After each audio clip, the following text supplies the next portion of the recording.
لا إله إلا الله محمد رسول الله عليه صلاة الله وآله والأحبة.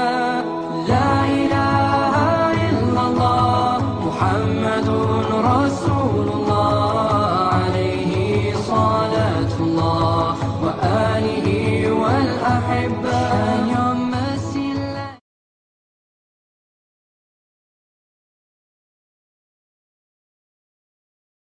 دموعي سبيل مريح تنهدى يا صاحي كي تستريح وبث الدعاء الخفي الصريح يا سعة الفضاء الرحيب الفسيح.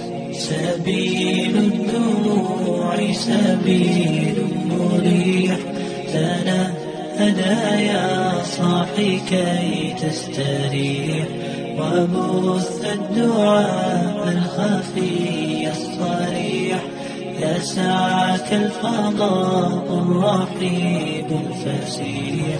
فبالله كم تستطب القروح ويبرأ جروح الكسير الجريح.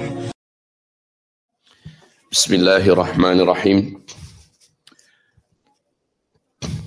السلام عليكم ورحمة الله وبركاته. الحمد لله رب العالمين والعاقبة للمتقين ولا عدوان إلا على الظالمين. أشهد أن لا إله إلا الله وحده لا شريك له وأشهد أن سيدنا وحبيبنا محمدا رسول الله صلى الله عليه وسلم وعلى آله وصحبه ومن تبعه بإحسان إلى يوم القيامة. أما بعد، قال الله سبحانه وتعالى في محكم تنزيله: أعوذ بالله من الشيطان الرجيم. يا أيها الذين آمنوا اتقوا الله حق تقاته ولا تموتن إلا وأنتم مسلمون. فقال: يا أيها الذين آمنوا اتقوا الله وقولوا قولا سديدا يصلح لكم أعمالكم ويغفر لكم ذنوبكم ومن يطع الله ورسوله فقد فاز فوزا عظيما. اللهم ارحمنا بالقرآن. وقال النبي صلى الله عليه وسلم: فإن أصدق الحديث كتاب الله وخير الهدي هدي محمد صلى الله عليه وسلم وشر الأمور محدثاتها وكل محدثة بدعة وكل بدعة ضلالة وكل ضلالة في النار. Amma ba'du. Ibu-ibu sekalian, hamba-hamba Allah yang kami muliakan, marilah kita sama-sama mensyukuri nikmat Allah untuk kita karena Allah memilih kita menjadi seorang orang muslimah di tengah kehidupan di negara yang jelas-jelas adalah komunitas kafir, pemerintahan kafir, sementara kita terpilih sebagai orang-orang yang beriman. Kita minoritas, tetapi kita eksis di sini. Dan kita, Masya Allah, makin hari, Alhamdulillah makin lebih baik daripada sebelumnya. Pemahaman kita, ibadah kita, dan ilmu kita. Semoga saja ibu-ibu yang ada di Melbourne ini termasuk di antara ibu-ibu ahlul jannah, ibu-ibu ahli surga yang istiqomah dan wafatnya nanti husnul khatimah. Amin ya rabbal alamin. Ibu-ibu sekalian, apa kabar? Alhamdulillah. Saya minta maaf, sebenarnya saya standby kapanpun, toh udah ada di sini kok. Saya nggak ada mengapain, hanya keberangkatan, siapa yang menjemput, saya udah serahkan semuanya. Pokoknya saya kapan insya Allah siap. Nah, jadi tadi berangkatnya kita agak telat. Saya juga minta maaf. Tentu saja segala sesuatunya ya sudah kita jalani, kemudian kita syukuri apa yang bisa didapat sekarang. 12:30 ya, selesai. Apa nggak terlalu cepat? Alhamdulillah. Saya jadi bingung kalau 12:30 ngomong apa ya. Baik, soalnya kebiasaan saya kalau ibu-ibu dengarkan ceramah-ceramah saya, baik yang di YouTube, baik yang di TV, ya. Saya itu jarang ngomong sebentar tuh jarang. Kalau udah ngomong mesti banyak yang akan disampaikan karena pesan-pesannya apalagi ini jauh-jauh ya. Baik ibu-ibu sekalian, minta maaf, bisa saya bertanya? Ada berapa orangkah di antara ibu yang pernah menyaksikan ceramah-ceramah saya di YouTube khususnya tentang akhir zaman? 1, 2, 3, 4, 5, 6, iya, 7. Artinya hanya sepertiga kayaknya dari yang ada. Ibu-ibu, topik yang sekarang akan saya bicarakan berkaitan erat dengan akhir zaman.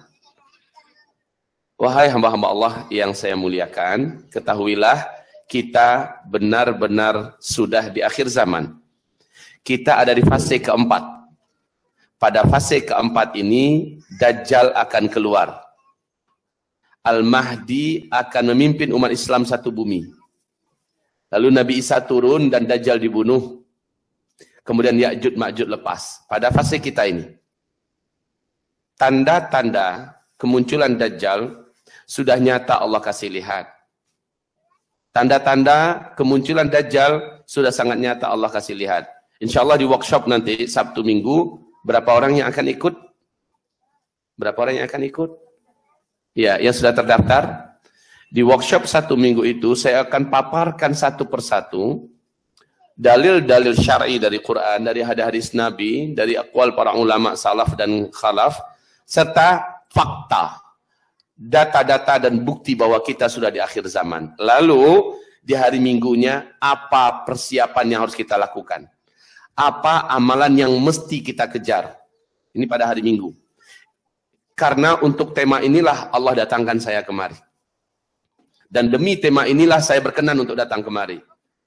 Jujur saja Bu, bagi saya meninggalkan keluarga, pesantren, dan Indonesia 2 minggu bagi saya sangat berat. Ya, memang 1 minggu di Melbourne, 1 minggu berikutnya adalah di Sydney. Bagi saya sangat berat. Dulu saya sampaikan kepada sahabat-sahabat kami di Sydney, kalau ngundang saya jangan lebih dari 1 minggu. Kalau ngundang saya jangan lebih dari 1 minggu. Lah sekarang 2 minggu, dan saya iakan dengan harapan materi ini kaum muslimin khususnya di Australia yang saya kunjungi Melbourne dan Sydney bisa mendengarkan secara utuh. Apabila saya sudah datang kemari, tapi ibu ada yang tidak ikut, maka saya di depan Allah nanti dari kiamat sudah berlepas diri. Ya Rabb, hamba telah sampaikan. Tergantung pada umat yang ada di sana, siapa yang ngejar, siapa yang stagnan. Wahai hamba-hamba Allah, saran saya hadirilah. Seberapapun sibuknya kita Sabtu Minggu, maka ini jadikan lebih prioritas daripada apapun. Karena kita ditakdirkan ada di akhir zaman itu. Tentu kita wajib mengetahui apa-apa seluk-beluk akhir zaman dan persiapan amalan kita agar kita selamat. Khususnya tentang Dajjal. Khususnya tentang Dajjal. Karena kata Rasulullah SAW, yang paling banyak menjadi pengikut Dajjal nanti dari kalangan umatku adalah kaum wanita. Ini mengerikan.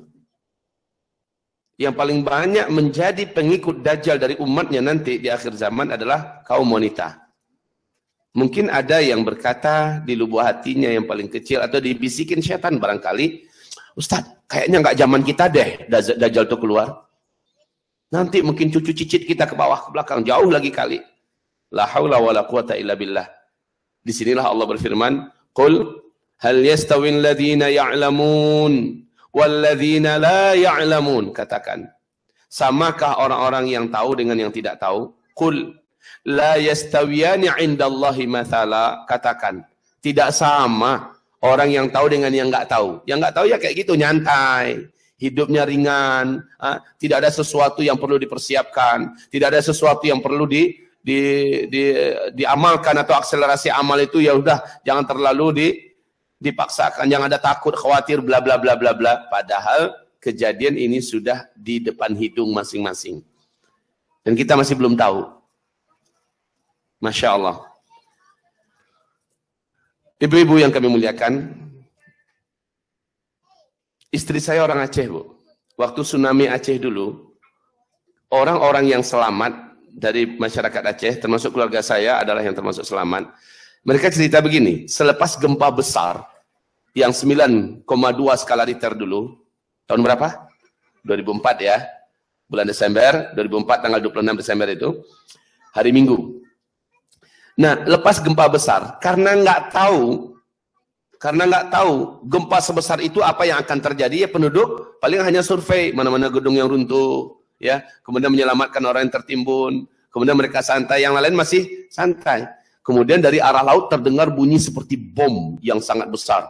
Dan seperti ratusan gedung dan rumah itu dihantam oleh kereta api yang sangat banyak. Dari arah laut. Mereka masih belum tahu itu apa. Ya, ini akibat nggak tahu ya. Tapi kalau tahu, tentu saja dengan gempa sebesar itu mereka langsung antisipasi. Betul tidak? Ini yang saya maksud. Ketika kita tidak tahu, kita nyantai.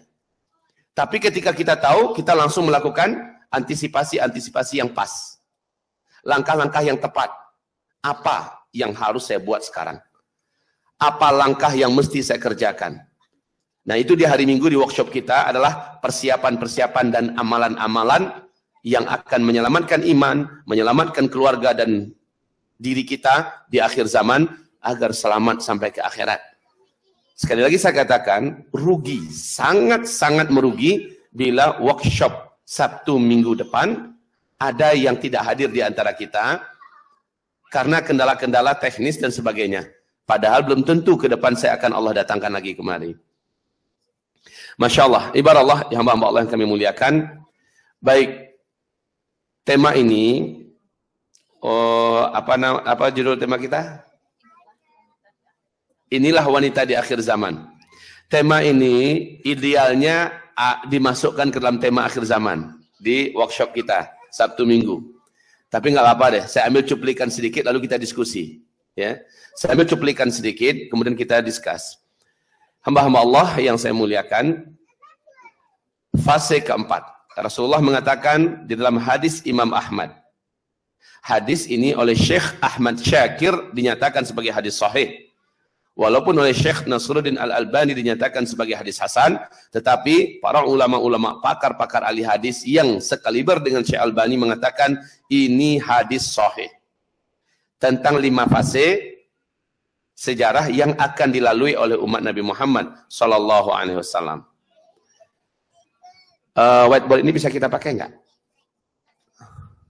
Ya, kalau memang bisa, alhamdulillah ada spidolnya, maka saya akan uraikan sebentar saja. Tapi akan lebih lengkap kalau saya menulis sesuatu di sini.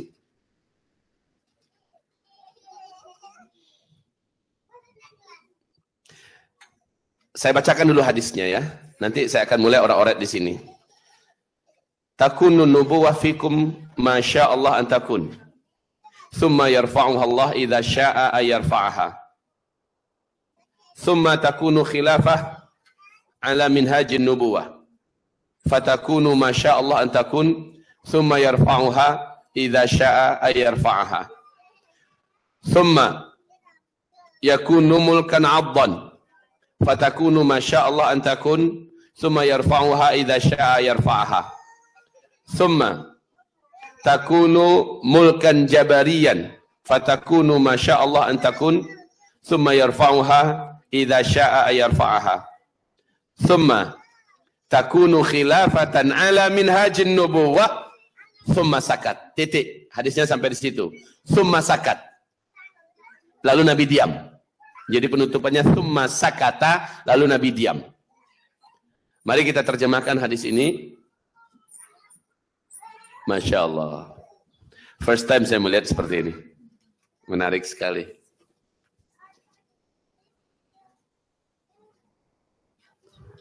Ya. Saya terinspirasi, mudah-mudahan saya cari di Indonesia gitu. Subhanallah. Saya bacakan terjemahan hadis ini. Kamu akan mengawali masa dengan 5 masa itu. Masa fase pertama adalah ahdun nubuwah. Fase kenabian. Fase kenabian ini fase pertama umat Islam. Di fase kenabian ini, ibu-ibu, umat Islam dipimpin langsung oleh Nabi Muhammad sallallahu alaihi wasallam. Fase kenabian ini pasti berakhir kata Rasulullah sallallahu alaihi wasallam. Dan ternyata memang benar. Perhatikan, ini fase Ada berapa fase tadi? 5 ya. Fase yang pertama, umat Islam dipimpin langsung oleh Nabi Muhammad SAW. Ini fase yang pertama. Dan ini berlangsung selama 23 tahun ya. Umat Islam dipimpin oleh Nabi sendiri. Dan Nabi mengistilahkan ahdun nubuwah. Takunun nubuwah fikum masya'allah takun. Fase ini pasti berakhir kata Rasulullah. Dan terbukti dalam sejarah wafatnya Nabi Muhammad adalah akhir daripada fase ini.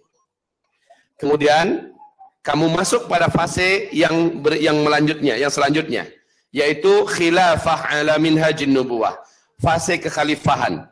Umat Islam pada fase itu dipimpin oleh para khulafaur rasyidin yang menggunakan sistem kenabian. Dan ini berlangsung selama 30 tahun. Ya. Ini fase kedua, berlangsung selama 30 tahun. Fase ini juga berakhir dengan wafatnya Khalifah Ali bin Abi Thalib. Lalu dilanjutkan 6 bulan oleh Hasan bin Ali. Kemudian kekhalifahan diserahkan kepada Muawiyah bin Abi Sufyan di Damaskus, Syria. Sejak saat itu umat Islam masuk pada fase yang ketiga. Masuk pada fase ketiga. Dan ini yang paling lama ya. 1227 tahun lamanya fase ini. Ini fase ketiga. Fase di mana umat Islam dipimpin oleh para khalifah yang menggunakan sistem kerajaan. Mulkan abdan. Jadi khalifahnya bukan murni menggunakan sistem khilafah rasyidah, tetapi sudah sistem kerajaan. Kalau sang khalifah meninggal dunia, langsung digantikan oleh ahli warisnya. Nah ini kan sistem kerajaan ya. Fase ini paling lama ternyata selama 1227 tahun. Diisi oleh 3 dinasti. Nah, diisi oleh 3 dinasti. 1, 2. Dinasti yang pertama adalah dinasti Bani Amawiyah. Ini yang pertama. Dinasti Bani Amawiyah. Kemudian dinasti Abbasiyah dan yang terakhir adalah dinasti Bani Utsmaniyah. Dinasti yang ketiga ini telah tutup dengan tumbangnya khilafah Islamiyah Al-Utsmaniyah di Turki pada tanggal 3 bulan Maret tahun 1924. Dengan itu selesai sudah fase yang ketiga. Fase di mana umat Islam dipimpin oleh para khalifah-khalifah yang menggunakan sistem kerajaan. Ya. Nah, kita sekarang ini ada di fase keempat. Bu, habis fase keempat pasti masuk fase kelima enggak? Nah, ternyata fase kelima tidak lama ya. Fase kelima paling lama hanya 9 tahun saja. Jangan pikir ribuan tahun. Bahkan 10 tahun pun nggak nyampe. Nah, sekarang kita di fase keempat. Sebelum fase kelima, fase keempat ini pun sudah di penghujung. Subhanallah. Ini fase kelima. Fase kelima, dan ini fase keempat. Fase keempat ini diistilahkan oleh Nabi dengan mulkan jabarian. Penguasa-penguasa yang memimpin umat Islam di muka bumi adalah penguasa-penguasa yang diktator. Diktator. Inilah dia fasenya. Fase kediktatoran. Kita tentu akan fokus tentang wanita di akhir zaman. Posisi kita di akhir zaman, ibu-ibu ya. Saya tidak akan menceritakan sejarah lebih daripada apa yang ada di papan tulis ini saja. Kalau mau lebih lengkapnya nanti Sabtu dan Minggu, inilah uraian saya lebih tajam. Baik. Fase keempat, di mana ibu-ibu dan kita, saya hidup semua sekarang. Pada fase ini pasti berakhir ya. Pada fase ini adalah fase terberat, di mana umat Islam wajib menghadapi 4 tanda besar kiamat. Allahu Akbar. Tanda besar kiamat yang pertama, dukhan menyelimuti seluruh permukaan bumi selama 40 hari 40 malam. Tanda besar kiamat yang kedua, Dajjal pun akhirnya lepas. Dan jaraknya masing-masing dekat sekali. Tanda kiamat besar yang ketiga, Nabi Isa alaihissalam, Allah turunkan dari langit dan Dajjal dibunuh. Kemudian tanda besar kiamat yang keempat, sebagai penutup fase keempat, yaitu Ya'jud Ma'jud pun Allah lepaskan dari kurungannya. Baik. Keempat-empat ini kita punya peluang untuk menemukan masanya. Adakah tanda-tandanya? Kenapa tidak, wahai hamba-hamba Allah? sudah saya katakan kepada ibu-ibu semuanya bahwa Dajjal tanda-tanda kemunculannya sekarang sudah terang benderang, seterang matahari di siang hari. Tidak bisa ditampik, tidak bisa ditutup-tutupi dan tidak terbantahkan. Hadis-hadisnya sahih, data dan realitanya juga sekali lagi saya katakan sangat nyata. Lah, yang paling banyak mengikuti Dajjal dari umat Nabi Muhammad saat Dajjal nanti lepas adalah kaum wanita. Apa tanda-tandanya Ustaz? Pengen tahu? Ya, saya bocorkan sedikit, nggak apa-apa. Lengkap, insya Allah di 1 minggu. Di dalam hadis yang diceritakan oleh Fatimah binti Qais, hadis ini sahih Imam Muslim, di mana Tamim Ad-Dari bercerita pengalamannya. Ini juga sudah ditayangkan di Trans 7 kalau nggak salah saya, ya sudah ditayangkan di Trans 7, bisa dibuka di YouTube. Bagaimana penguraian hadis ini? Perjalanan Tamim Ad-Dari, di mana dia berjumpa dengan Dajjal di tengah pulau Laut Yaman. Tamim Ad-Dari bercerita, Dajjal bertanya. Yang ditanyakannya adalah 3 hal. Sebenarnya ditanyakan banyak ya, tapi ciri-ciri kemunculannya 3 hal yang dia tanyakan. Pertama, tentang mata air Zugar. Apakah mata air Zugar itu masih mengeluarkan air?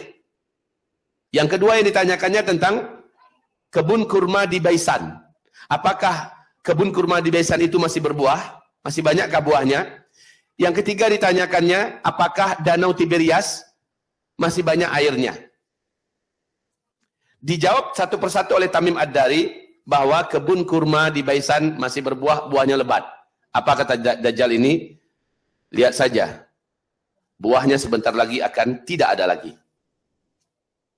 Kemudian mata air Zugar. Dijawab oleh Tamim Ad-Dari. Mata air Zugar masih banyak mengeluarkan air. Dan penduduk masih bercocok tanam dengan air itu. Apa kata Dajjal ini? Sebentar lagi airnya akan hilang. Kemudian ditanyakan tentang Danau Tiberias. Tamim Ad-Dari menjawab, Danau Tiberias itu airnya penuh. Tidak berkurang sedikit pun. Lihat, sebentar lagi air itu akan menyusut dan hampir-hampir saja kering. Saat itu saya akan lepas, kata Dajjal. Lalu seluruh permukaan bumi akan saya datangi. Seluruh kota-kota besar di muka bumi akan saya kunjungi. Dan penduduk-penduduk bumi akan menyembah saya. Yang tidak bisa saya datangi hanyalah Mekah dan Madinah. Yang tidak bisa saya masuki hanyalah Mekah dan Madinah. Nah, ibu-ibu yang kami muliakan, mari kita lihat yang 3 barusan ini. Silakan search nanti di Google, di manakah posisi mata air Zuhar. Tidak jauh sebenarnya, masih di negeri Syam. Tidak jauh daripada Danau Tiberias. Kondisi mata air Zuhar ini, hari ini sudah tidak lagi mengeluarkan air 1 tetes pun. Dan penduduk sudah tidak bisa bercocok tanam dari sumber air itu. Yang kedua, kebun kurma Baisan. Posisinya letaknya di Yordania, Bu, perbatasan dengan Palestina. Kebun kurma Baisan ini selalu lebat dan banyak buahnya. Tapi sejak 6 tahun terakhir, kebun kurma Baisan sudah mulai rusak buahnya dan menyusut menjadi sedikit. 2 tahun terakhir, kebun kurma Baisan sudah tidak berbuah 100%. Bahkan batang-batangnya pun menjadi layu, cenderung kepada mati. Setiap ada upaya penduduk kembali menanam pohon yang baru, bibit yang baru, tidak jadi, Bu. Ini di Baisan. Yang ketiga, Danau Tiberias. Danau Tiberias ini di mana, wahai ibu-ibu? Di Israel. Dikenal juga dengan Danau Galilei. Ya. Di Israel. Ini adalah sumber air satu-satunya bangsa Yahudi di Israel. Yang sekarang lagi diazab oleh Allah dengan kebakaran besar yang tidak bisa dipadamkan oleh 8 negara sekaligus, nggak bisa madamkan. Alhamdulillah. Ibu-ibu, danau ini tidak pernah susut airnya. Sejak Nabi Adam diciptakan, sejak danau ini terbentang, nggak pernah susut airnya. Tapi ibu tahu nggak bagaimana perkembangan air danau sekarang? Buka deh YouTube. Nggak apa-apa, saya kasih izin 1 menit. Danau Tiberias 2016. Lihat perkembangan Danau Tiberias, Bu. Sejak 2003 sampai 2013, Danau Tiberias sudah susut 16 meter. Penyusutan yang signifikan. Padahal kedalaman danau dari dasar sampai ke permukaan, kedalamannya hanya 45 meter. Jadi danau itu nggak dalam-dalam amat. Lah, menyusut 16 meter, ini penyusutan yang signifikan nggak? Dan itu hanya dalam 10 tahun loh. Hanya dalam 10 tahun, subhanallah. Pada tahun 2012, televisi nasional Israel dengan resmi mengumumkan kepanikan dan ketakutan pemerintah Israel. Sebab apa? Sumber air satu-satunya bangsa Yahudi di Israel sudah menyusut secara signifikan dan tidak bisa dihalangi. 2013, 2015 akhir, bagian dasar danau yang paling menonjol itu udah kelihatan seperti pulau kecil di tengah-tengah danau Tiberias. Maknanya apa? Jadi kalau begini Bu, silakan lihat di papan tulis. Ini permukaan, dataran, ya. Nah ini dasar. Di danau ini dasarnya yang paling menonjol itu malah di tengah. Lah sekarang sejak 2003 sampai 2013 sudah menyusut, dalam 10 tahun saja sudah susut 16 meter. Padahal kedalaman danau ini hanya 45 meter dari dasar sampai ke permukaan. Ya. Sejak 10 tahun terakhir, hitungan sampai 2013, sudah susut 16 meter. Jadi sudah seperti ini kondisi airnya. 2013 di YouTube ada heboh televisi nasional Israel mengumumkan ketakutan mereka tentang masa depan Israel ke depan. 2015, bagian yang menonjol dari dasar danau sudah kelihatan seperti pulau kecil. Ya. 1 bulan 2 hari yang lalu, dicek terakhir kondisi danau Tiberias, subhanallah, makin meluas pulaunya nampak. Dan ini yang menjadikan para ulama-ulama dunia, ulama-ulama Timur Tengah menggigil, menangis, ketakutan dan berkata, hadza zamanu khurujid dajjal. Inilah dia zaman dajjal akan keluar. Zaman saya, zaman ibu-ibu, zaman anak-anak kita ini hidup, si makhluk yang paling terlaknat ini akan lepas. Hamba-hamba Allah yang kami muliakan, dia akan datangi seluruh kota-kota besar dunia dan dia akan sebarkan sihirnya, magicnya, hipnotisnya, punya daya tarik dan sedotan yang sangat kuat. Orang-orang yang tidak beriman atau tipis-tipis iman, apalagi wanita, akan banyak tersedot oleh sihirnya Dajjal. Bila melihat Dajjal, bertemu dengan Dajjal, menyaksikan sihir Dajjal, dia akan murtad di tempat. Dia akan beriman kepada Dajjal dan kafir kepada Allah. Imannya pun menguap. Saat imannya menguap, dia akan sujud kepada Dajjal. Ketika Dajjal sudah meninggalkan kotanya, kata Rasulullah, orang ini akan tetap kafir sampai dia mati. Dan dia akan menjadi ahli neraka kekal di dalamnya selama-lamanya. Dan Dajjal akan keluar pada fase kita. Dajjal akan keluar pada fase kita. Dalam waktu yang soon. Very, very soon. Hamba-hamba Allah, kita yang hidup di zaman sekarang, khususnya wanita, tentu harus memiliki persiapan yang cukup. Pengetahuan yang cukup. Oleh karenanya, perkara akhir zaman ini tidak bisa dibawa angin lalu. Tidak bisa dibawa sambil lewat. Ibu lihat nggak sekarang? Madinah Al-Munawwarah bagaimana sekarang Jabal Uhudnya? Kaget nggak Ibu? Satu tubuh daripada gunung Uhud itu sekarang sudah mengalirkan air yang sangat lebat, bukan air yang sedikit. Ada? Sudah sampai kepada ibu-ibu? Silakan buka di YouTube atau boleh saya kirimkan kepada salah seorang nanti saling berbagi kepada yang lain. Sangat banyak. Ini ilmu sekali Rasulullah, tidak akan terjadi kiamat sampai sungai-sungai di Mekah, Madinah, di negeri Arab dialiri oleh air. Sekarang sudah nampak Bu, Masya Allah. La haula wa la quwata illa billah. Tidak tahu apakah ibu-ibu sudah melihatnya atau belum. Kita nggak ada fokus ya.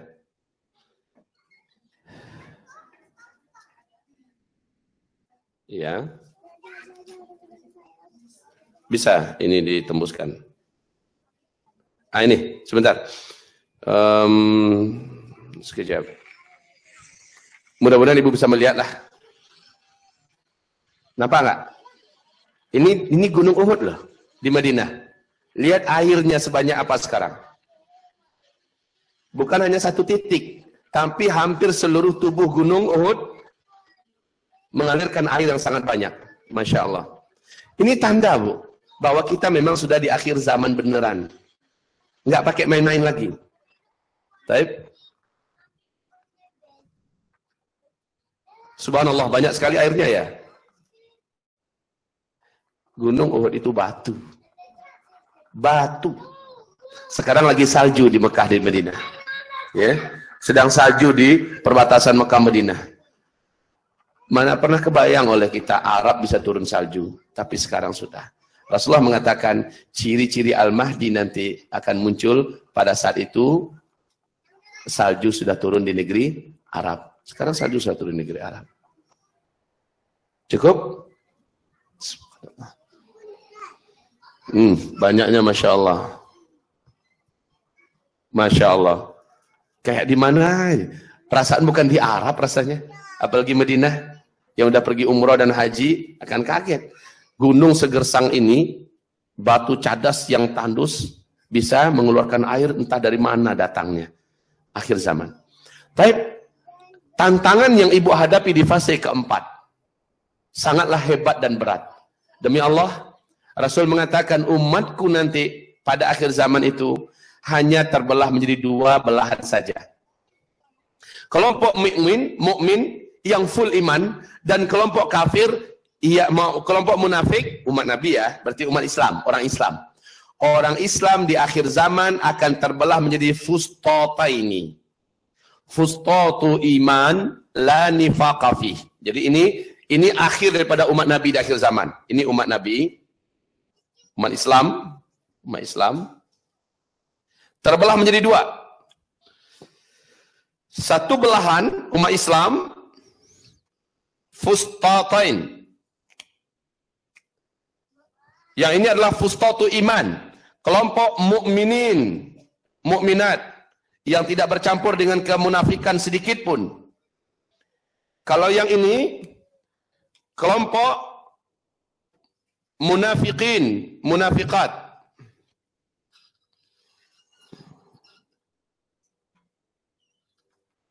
Ya, di akhir zaman umatku akan terbelah menjadi dua.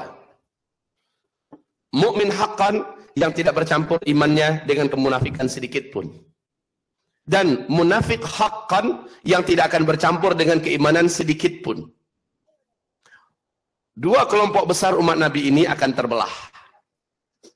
Ada saja cara-cara Allah untuk menyaring mana yang betul-betul beriman dan mana yang munafik. Di seluruh negara. Kalau di Indonesia kayaknya startnya dimulai kayaknya dari penistaan Al-Quran oleh Ahok. Maka mulai tersisih nih. Mulai terpilah siapa-siapa yang munafik.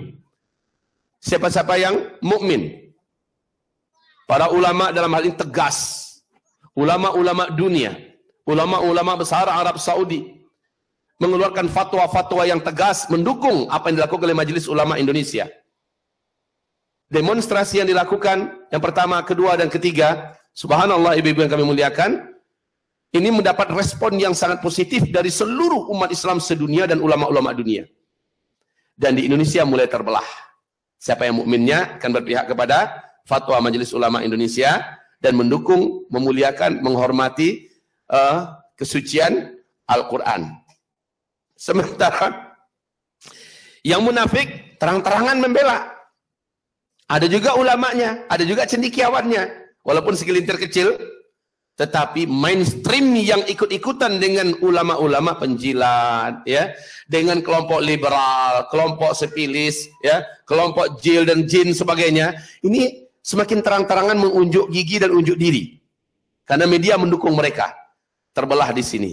Ibu-ibu yang kami muliakan, posisi ibu-ibu lebih strategis di akhir zaman ini dibandingkan kami. Kenapa demikian? Kami kaum lelaki di akhir zaman ini Allah takdirkan lebih banyak dan lebih cepat meninggalkan ibu-ibu semua. Kami kaum laki-laki akan lebih banyak berpindah ke alam barzakh, Bu. Ibu tahu, pada fase yang kelima ini, kata Rasulullah, dan ini udah dekat ya, pada fase kelima ini jumlah laki-laki 1 berbanding 50. 50 wanita, 1 laki-laki. Ini adalah fase di mana Islam kembali memimpin dunia. Khilafah ala minhajid nubuwah. Yang memimpin umat Islam ketika ini kembali Al-Mahdi. Al-Mahdi. Lah Al-Mahdi itu muncul dan dibaiatnya adalah antara dukhan terjadi dengan Dajjal muncul. Di sini Al-Mahdi. Uraian rincinya insya Allah Sabtu Minggu. Di sini Al-Mahdi memimpin umat Islam ketika fitnah-fitnah yang 4 ini selesai, ya, tanda besar kiamat yang 4 ini selesai, Al-Mahdi langsung memimpin umat Islam pada fase kelima. Khilafah Islamiyah, beliaulah yang memimpinnya. Tidak lama beliau memimpin, hanya 7 tahun beliau meninggal dunia. Ya, kepemimpinan berikutnya dilanjutkan oleh Al-Qahtani. 1 atau 2 tahun saja, kemudian Al-Qahtani Allah wafatkan, dan umat Islam serentak di muka bumi Allah wafatkan. Lihat ini, di sini adalah tanda besar kiamat yang ke-7 sebagai penutup keberadaan umat Islam di muka bumi. Keberadaan umat Islam di muka bumi. Ini tanda besar kiamat yang ke-7, wafatnya seluruh orang Islam serentak di muka bumi ini. Tidak lagi ada tersisa satu pun orang yang beriman kepada Allah. Yang hidup setelah ini hanyalah orang-orang kafir saja. Nah, ibu-ibu sekalian, sekarang apa yang harus ibu lakukan? Apa yang mesti ibu persiapkan? Penting sekali ibu untuk mentalaah, membaca, menganalisa tentang menjadi ahli tauhid kembali, menjadi ahli akidah, ahli iman di akhir zaman. Bu, agar ibu selamat dari Dajjal, Rasulullah menyarankan lakukan 6 hal. Yang pertama, kata Rasulullah SAW, di akhir zaman, sebenarnya ini bukan hanya untuk ibu-ibu saja, kami yang laki-laki dan bapak-bapak pun terikat dengan kewajiban yang sama. Tetapi masalahnya yang paling banyak pengikut Dajjal itu dari umat Nabi adalah kaum wanita. Berarti penekanannya lebih hebat untuk ibu-ibu tentunya. Pertama, kata Rasulullah SAW, kamu wajib memiliki iman dan akidah yang teguh kokoh di akhir zaman. Di akhir zaman ini, setiap kita, laki-laki wanita, lebih spesial dan khusus untuk ibu-ibu, iman kita nggak boleh ala kadarnya, Bu. Yang ada-ada aja, udah nggak cukup. Benar. Ini akhir zaman. Iman ibu, akidah ibu, tauhid ibu mesti dipertajam, diperkuat. Dan itu tentu saja dengan memperbanyak menghadiri majelis-majelis ilmu yang membahas masalah iman dan tauhid. Tidak cukup dengan iman yang ada pada ibu. Saat Dajjal datang, kelaparan melanda seluruh muka bumi, Bu. Kemarau panjang juga yang ekstrim melanda bumi selama 3 tahun berturut-turut. Saat itu banyak manusia putus asa hidup, lah Dajjal datang mengantarkan makanan. Mengiming-imingi dengan kehidupan. Lah, ini zaman, Bu. Masih ingat siapa yang bisa menggandakan uang kemarin? Hah? Si Kanjeng itu? Ya, Bu ya. Yang ikut malah ada yang profesor doktor, cendekiawan muslim. Coba lihat, padahal kondisi masih stabil, kondisi dunia, keuangan, ekonomi, makanan masih ada. Bagaimana dengan Dajjal yang kemampuan si Kanjeng nggak ada apa-apanya dibandingkan dengan Dajjal? Maka satu muka bumi merindukan kedatangan Dajjal. Kalau akidah ibu tidak kuat, kalau tauhid ibu nggak benar, kalau iman ibu nggak lengkap pengetahuannya, maka ibu akan bias oleh kekuatan Dajjal. Akan terhipnotis dan tersihir oleh kemampuan Dajjal. La haula wala quwata illa billah. Masya Allah. Ibu belum tahu Dajjal? Udah ada yang tahu Dajjal? Hah? Udah deh, gini aja. Ibu pastikan hadir di workshop kita Sabtu Minggu. Jangan enggak. Jadi kalimat, aku enggak tahu, Allah enggak terima nanti pada hari kiamat. Sudah kudatangkan Zulkifli Muhammad Ali hambaku ke Melbourne. Sudah diumumkan kepada kalian, sudah tersedia waktunya Sabtu Minggu. Bisa jadi sepulang ini saya meninggal dan tidak ada lagi kesempatan untuk menyampaikan. Tadi Kang Teddy menyampaikan ke saya, Ustadz, jujur saja, seumur saya ini hidup, baru kali ini saya mendengarkan ada yang menyampaikan tanda-tanda akhir zaman kepada umat. Saya katakan memang benar. Di Indonesia yang saya tahu hanya 3 orang yang konsen. Saya, Ustadz Abdul Khalik, kemudian Ustadz Ihsan Tanjung. Nah, masing-masing dengan ciri khas. Dan betul kata Rasulullah, makin dekat kiamat, makin langka, makin sedikit ulama dan da'i dari umatku yang menyampaikan kepada umat tentang tanda-tanda akhir zaman. Dan saya bersyukur pada Allah, saya mengambil nikmat Allah yang ini dan saya menyampaikannya. Allah datangkan saya kemari, ibu enggak hadir, maka jangan salahkan siapa-siapa kecuali diri sendiri-sendiri. Datanglah nanti. hamba Allah kecuali sakit terkapar. Ya, sakit terkapar. Atau diajak perang oleh suami, kalau kamu pergi kita perang.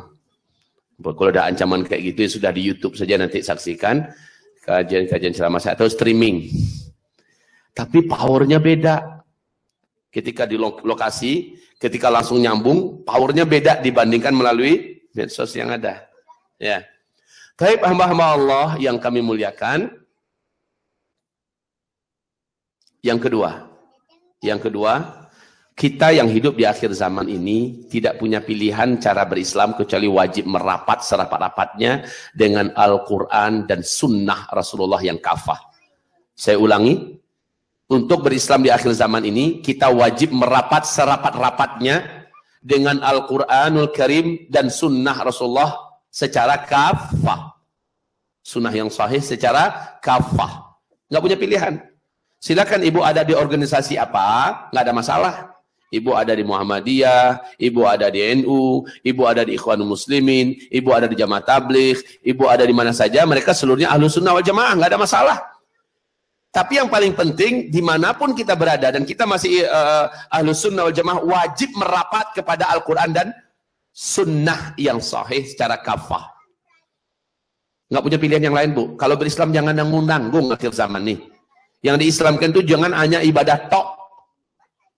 Soal urusan sholat, ya gaya Islam. Tapi urusan makanan, urusan muamalah, urusan politik, urusan ekonomi, urusan keuangan, urusan akhlak, urusan adab, udah atur sendiri-sendiri dah. Ini kita hidup di Australia, sesuaikan saja dengan Australia. Kalau gitu gaya kita, maka kita berislam dengan tajazzu, dan Allah SWT sudah berfirman, afatu'minuna bi ba'dil kitab wa takfuruna bi ba'd fama jaza'u man yaf'alu dhalika minkum illa khizyun fil hayatid dunya wa yawmal qiyamah yuradduna ila asyaddil azab. Apakah kamu mengamalkan Islam ini setengah-setengah? Dan setengah yang lain kamu campakkan, tidak kamu pakai? Balasan untuk orang yang melakukan itu di antara kamu adalah kami hinakan hidupnya di dunia, dan di akhirat kami sediakan untuknya azab yang teramat sangat pedih. Allah nggak suka hambanya yang setengah-setengah hati berislam nih. Allah mau hambanya yang total.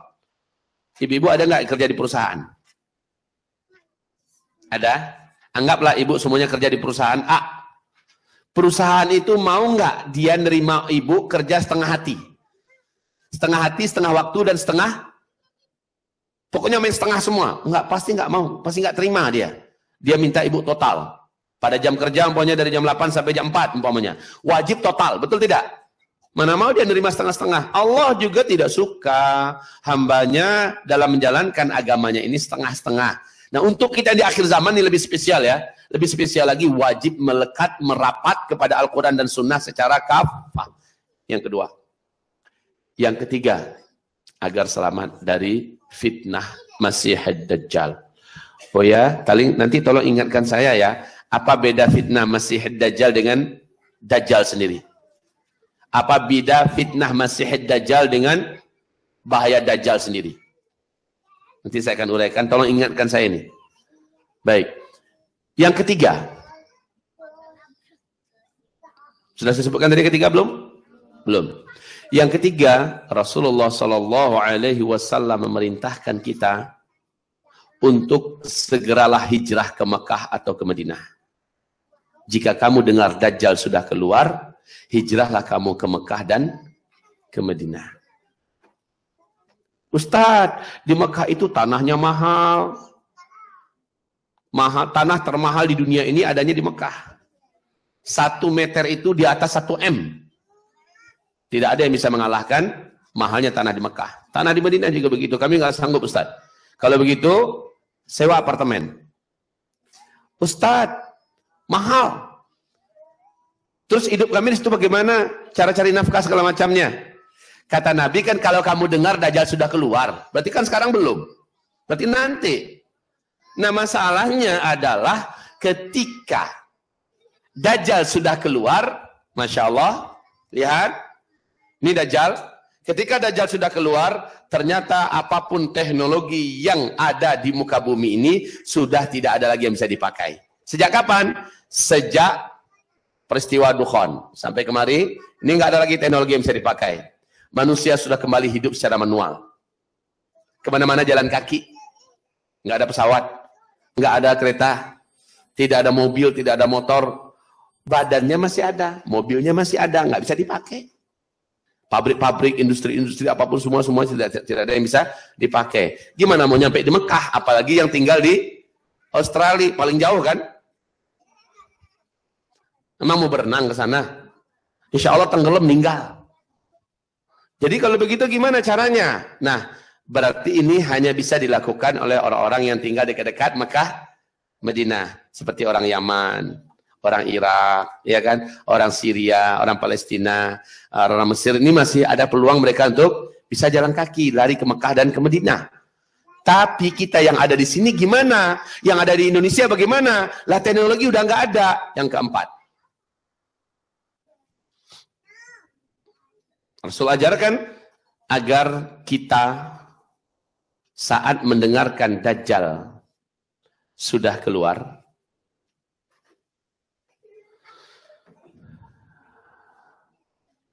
dan sampai ke kota kamu, pastikan diri kamu terkunci di dalam rumah. Tutup pintu, tutup jendela-jendela rumah. Jangan pernah keluar, sekuat apapun daya tarik yang mau menyedot kita keluar. Kuat sekali keinginan mau keluar dari rumah, mau jumpa dengan Dajjal yang sudah stay di satu titik di tengah kota, di mana kota kita berada. Kayak Melbourne, pusat kota Melbourne ini di mana? Ada alun-alunnya nggak? Contohnya Dajjalnya di sana. Kayak pemusik kelas dunia datang gitu kan. Orang berduyun-duyun datang dari berbagai daerah kan untuk menyaksikan acara konsernya dan sebagainya. Nah, Dajjal itu kayak gitu. Di mana Dajjal datang nanti, dia menyebarkan magicnya, sihirnya, kekuatan sihir itu akan menyedot orang untuk keluar dari rumah-rumah mereka. Dampaknya jika ia sudah keluar dari rumah dan dia melihat Dajjal, iman yang di dadanya menguap. Ini yang umat Nabi loh ya. Kemudian dia akan sujud menyembah Dajjal. Makanya Nabi haramkan kita jangan pernah kamu keluar untuk berjumpa dengan Dajjal, menemui Dajjal. Karena imannya pasti hilang. Nah, Bu, perintah Rasulullah untuk kami kaum lelaki, jika kamu mendengar Dajjal sudah sampai ke kota kamu, kata Nabi. Jika kamu mendengar Dajjal sudah sampai ke kota kamu, bawa istri-istrimu, masukkan mereka ke dalam rumah. Ambil anak-anak perempuanmu, pastikan mereka sudah dalam rumah. Ambil ibumu, masukkan mereka ke dalam rumah. Ikat kaki mereka, ikat tangan mereka, dan tali pengikat itu tambatkan ke tiang-tiang rumah kamu. Lalu tutuplah rapat-rapat pintu-pintu rumah. Tutuplah rapat-rapat jendela-jendela yang ada. Saya ulangi, ngeri nggak dengarnya? Kenapa? Kenapa para laki-laki diperintahkan oleh Rasulullah, jika kamu dengar Dajjal sudah masuk ke kota kamu, bawa istri-istri kamu, masukkan ke rumah, ikat kakinya, ikat tangannya. Bawa mak-mak kamu, anak-anak gadis kamu, saudara perempuan kamu, masukkan ke rumah. Ikat kakinya, ikat tangannya, dan tambatkan ikatan itu di tiang-tiang rumah kamu. Tutup rapat-rapat pintu rumah, tutup jendela-jendela. Kenapa? Ibu tahu kenapa? Please jawab saya, ibu tahu kenapa? Wanita ketika itu sedang lemah-lemahnya iman. Kaum wanita waktu itu sedang lemah-lemahnya iman, sedang goncang-goncangnya. Ya, kemudian Dajjal menyebarkan kekuatan sihirnya yang menyebabkan orang-orang ingin keluar dari rumah. Lalu perintah Nabi setelah menutup pintu rumah rapat-rapat, pintu jendela rapat, bacakan di rumah surat Al-Kahfi. Ya, bacakan di rumah surat Al-Kahfi. Yang membacakan ini, yang melakukan ini, insya Allah ketika dia terus melakukannya, walaupun Dajjal sudah pergi dari kotanya, dia termasuk yang selamat insya Allah. Dan bahkan Dajjal pun tidak Allah izinkan bisa melihat di mana rumahnya. Allah sembunyikan kita seperti Allah menyembunyikan Ashabul Kahfi di dalam gua yang padahal sedang dicari-cari oleh penguasa-penguasa yang zalim. Tapi Allah gaibkan mereka. Allah jadikan Orang-orang zalim itu tidak menemukan pemuda-pemuda Kahfi. Seperti itulah Allah menyelamatkan orang-orang yang membaca surat Al-Kahfi. Taib. Yang keberapa baru? Yang keempat. Sekarang yang kelima. Coba yang keempat diulangi apa tadi?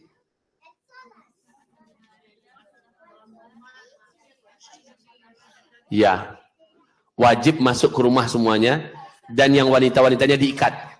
Kaki dan tangannya. Kalau nggak diikat, keinginan untuk keluar itu kuat banget. Ya, maka laki-laki diperintahkan ikat kaki laki-laki, wanita-wanita, mak-mak kamu, anak-anak gadis kamu, kakak perempuan, adik perempuan kamu, ya, istri-istri kamu, dan tambatkan tali itu di tiang-tiang. Nah, masalahnya nanti kaum lelaki ketika itu udah agak sedikit jumlahnya. Bagaimana ibu-ibu yang nggak punya suami, masya Allah. Udah ada yang nggak punya suami, cepat deh bersuami. Cepat. Yang punya suami benar-benar sekarang ini, ya, agar memanfaatkan betul waktu-waktu yang masih ada ini untuk benar-benar bersama-sama merapat kepada Allah Subhanahu wa taala. Yang kelima, oke, kita masuk yang kelima. Nabi perintahkan kita dari jauh-jauh hari agar kita senantiasa membaca doa perlindungan dari Dajjal sebelum Assalamualaikum dalam salat wajib khususnya. Sebelum Assalamualaikum warahmatullahi. Assalamualaikum warahmatullahi. Ibu, ada doanya. Udah hafal belum? Allahumma inni a'udzubika min azabil qabri wa min azabin nar wa min fitnatil mahya wal mamat wa min fitnatil masihid dajjal. Ini, Bu. Wajib dibaca. Wajib dibaca bukan dalam artian nggak dibaca batal sholat kita, enggak sih. Cuma kalau kita orang yang udah makin dekat dengan Dajjal keluar, nggak baca ini doa perlindungan. Padahal kata Rasulullah SAW, man sarrahu ayyastajiballahu lahu inda syada'idi wal karib falyukthirid du'a inda rakha. Siapa yang ingin dikabulkan langsung doanya oleh Allah di saat genting dan mengkhawatirkan, lalu dia berdoa saat itu, langsung Allah kabulkan. Falyuksiri doa inda rakha. Hendaklah dia memperbanyak doa semasa-masa masih lapang. Nah, sekarang masih lapang nggak kita keadaannya? Masih tenang ya? Perbanyak tuh doa. Coba baca lagi. Terus mana yang lain? Yang lain belum hafal. Waduh. Nanti saya minta ke saya ada PowerPoint di workshop. Insya Allah saya minta sama panitia tadi, ketua panitia ini, tolong dicetak sebanyak-banyaknya, bagikan kepada para peserta workshop, dan nanti di sana saya akan tuliskan doa perlindungan dari Dajjal. Ya, Allahumma inni a'udzubika min azabil qabri wa min azabin nar wa min fitnatil mahya wal mamat wa min fitnatil masihid dajjal. Oke. Ini yang kelima. Baca itu terus. Ajarkan anak-anak kita yang udah mulai besar-besar agar mereka senantiasa baca ini doa. Jadi setelah tahiyat, setelah doa-doa selesai, ini doa penutup. Sebelum Assalamualaikum, ini doa yang dibaca. Baik. Yang keenam. Yang keenam. Cara selamat dari Dajjal yang keenam. Mulai dari sekarang, ibu-ibu hafalkan 10 ayat pertama dari surat Al-Kahfi. Yang keenam. Apa perintahnya? Yang keenam. Mulai dari sekarang wajib menghafalkan 10 ayat pertama dari surah Al-Kahfi. Atau 10 ayat terakhir dari surat Al-Kahfi. Silakan pilih. Yang mana yang mau kita pilih? Yang 10 yang pertama atau 10 terakhir?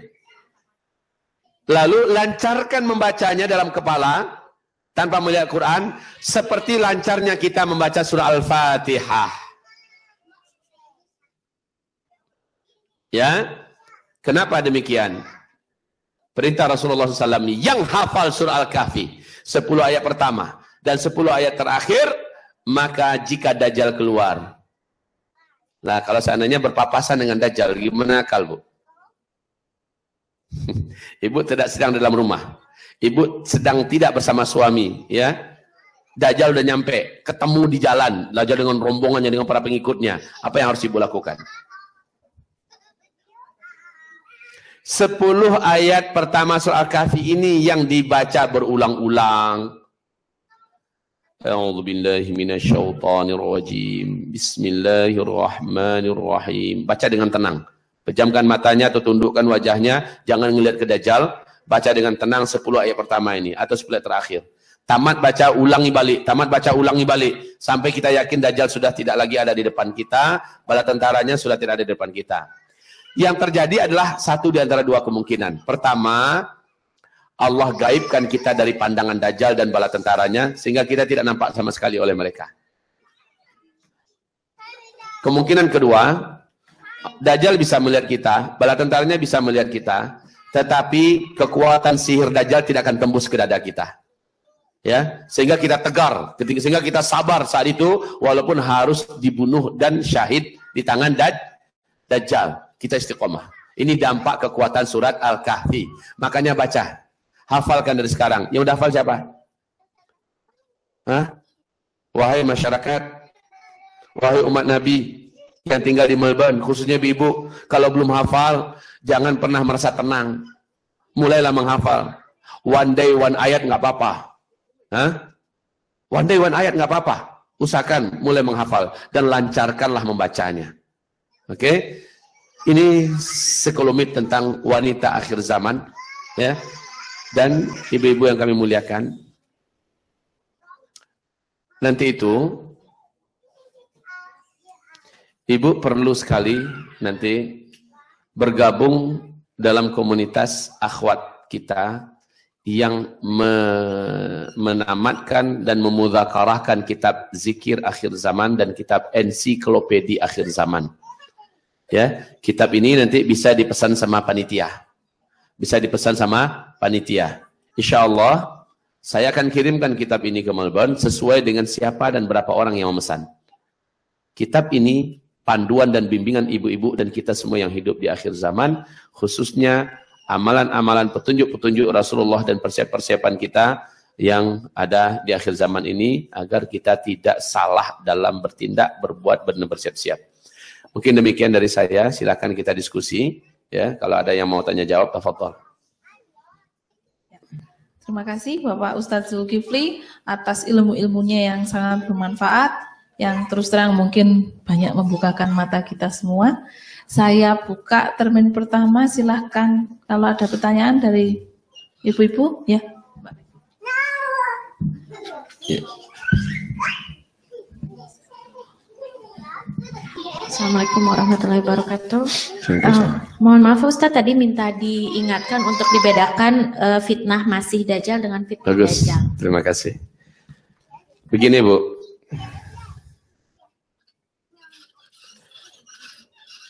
saya umpamakan ini adalah bumi. Oke, langsung saja.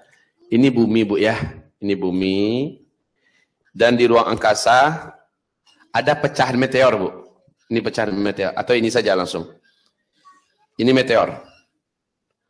Meteor ini secara ilmu fisika mengandung unsur-unsur yang bisa membuat kerusakan di muka bumi, betul tidak? Ya. Saat meteor ini melesat dan kecepatannya di ruang angkasa 120.000 km per jam, ini kecepatannya. Dia melesat. Saat meteor ini mendekati atmosfer bumi, ada sesuatu nggak yang terjadi dengan bumi kita? Semakin dekat dia semakin, pokoknya dari sini saja, ini bumi sudah mulai merasakan radiasinya. Dampaknya kepada laut, kepada iklim, kepada udara, kepada semuanya, dan bahkan kepada teknologi. Makin dekat, bahkan listrik mati semua. Ya, kemudian beberapa teknologi kita juga mulai macet. Yang pasti bencana demi bencana terjadi di bumi kita ini. Padahal dia baru mendekat itu. Nah, radiasi dari meteor ini makin mendekat, dia makin berat yang dialami oleh bumi. Ini disebut dengan fitnah meteor. Ini disebut dengan fitnah meteor. Tapi kalau meteornya langsung yang menghantam bumi, bukan lagi fitnah, tapi benar-benar petaka dari meteor. Nah, Meteor ini yang akan menjadikan teknologi selama-lamanya berhenti di muka bumi. Dan Nabi menyebutkan di akhir zaman akan ada meteor-meteor dan hujan meteor yang akan menghantam bumi. Inilah penyebab kenapa nanti teknologi habis di muka bumi. Dan kita sudah ada di tengah-tengah arus sungai meteor di ruang angkasa sekarang. Ibu-ibu sekalian, Dajjal begitu. Dajjal menjelang dia keluar, yang ada di muka bumi adalah fitnahnya. Semua bentuk kerusakan yang dialami oleh manusia, baik secara politik, baik secara sosial, secara ekonomi, secara budaya, peradaban, akhlak, secara makanan, hiburan, seluruhnya dan juga racun-racun yang disebarkan, virus-virus yang diperbanyak, kemudian acara-acara yang merusak segala macam itu adalah fitnah Dajjal. Adalah fitnah Dajjal. Dengan fitnahnya saja termasuk ismi-ismi yang dimunculkan, ya, liberalisme, komunisme. Ismi-ismi ini adalah fitnah Dajjal. Dajjal dibalik semua kesesatan dan kerusakan yang ada di muka bumi ini. Makin dekat Dajjal keluar, makin hebat kekisruhan dan kegaduhan di muka bumi, dan ini kita rasakan sekarang. Ya, ini fitnah Dajjal. Fitnah Masih Dajjal ini sudah mampu membuat orang bisa keluar dari iman, bisa lepas dari Islam, bisa batal syahadatnya. Bagaimana kalau Dajjalnya langsung yang keluar? Sujud di tempat orang. Ini yang saya katakan, kalau meteornya langsung menghantam, sedangkan kena radiasinya saja sudah berbahaya untuk bumi kita, bagaimana kalau fisik meteor langsung yang datang menghantam bumi? Sama dengan Dajjal begitu. Fisik Dajjal langsung yang keluar, yang muncul, maka tidak ada kekuatan yang mampu membendungnya. Ya, jelas Bu?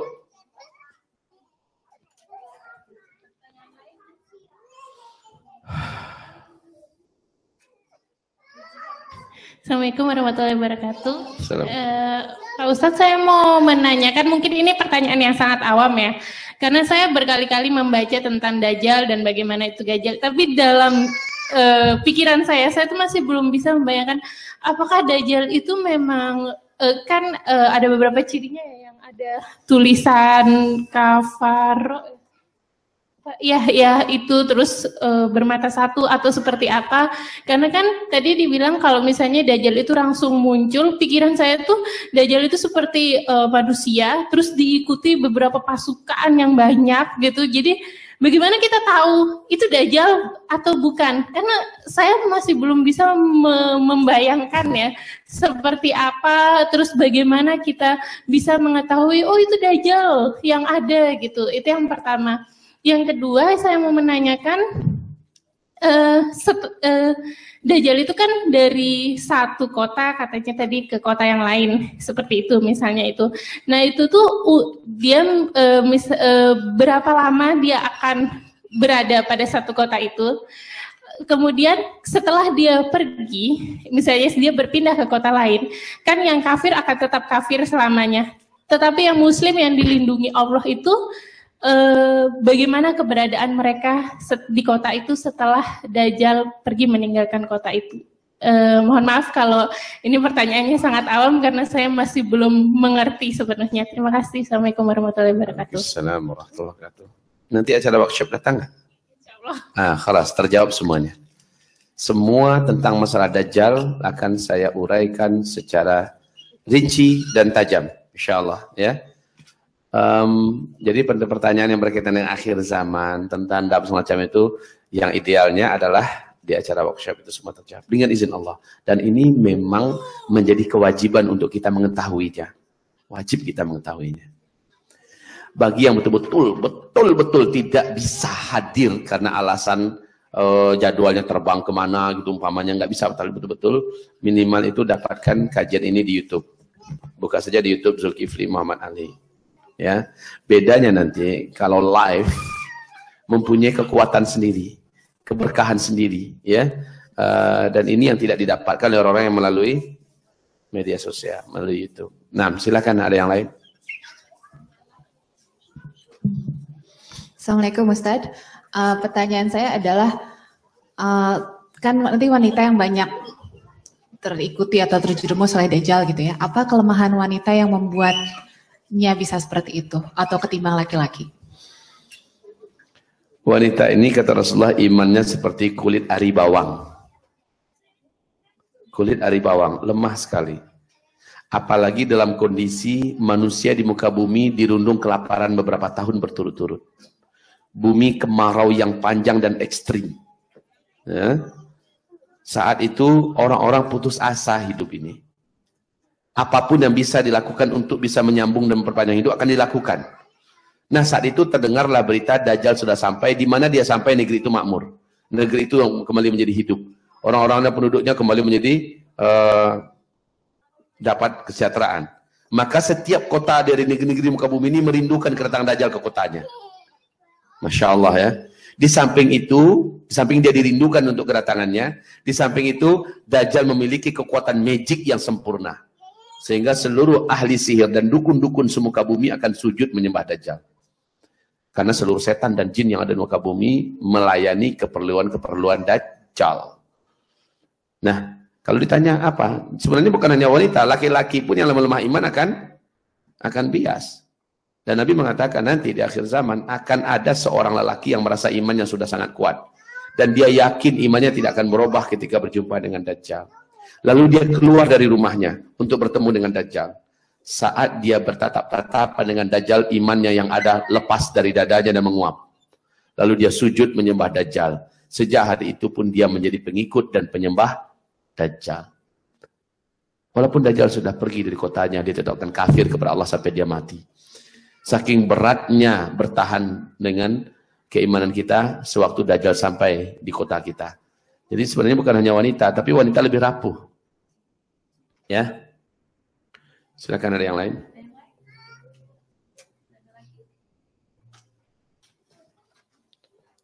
Cukup.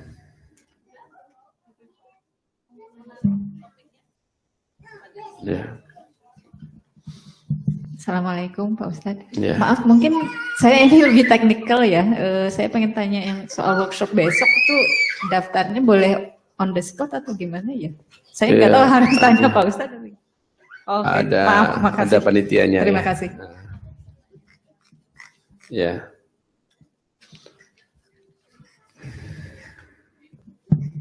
Tidak ada pertanyaan lain, Ibu-ibu? Mumpung masih ada 5 menit. Ada tambahan dari Bapak Ustadz mungkin untuk Ibu-ibu berkaitan dengan... Cukup sampai situ rasanya. Cukup? Ya.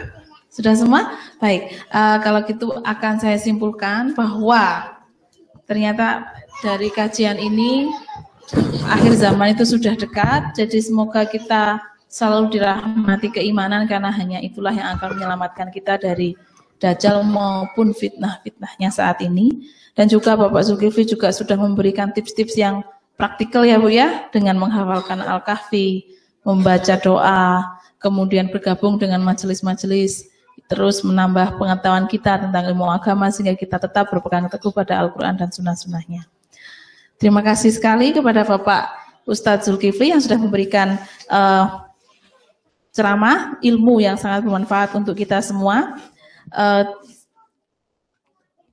Sekali lagi saya ingat tadi pesannya Mbak Upi, bahwa kalau putra-putri ibu-ibu kira-kira mengambil makanan atau minuman dari Koluki, mohon ditanya dan kemudian diselesaikan finansialnya. Ini untuk dari jangan saya.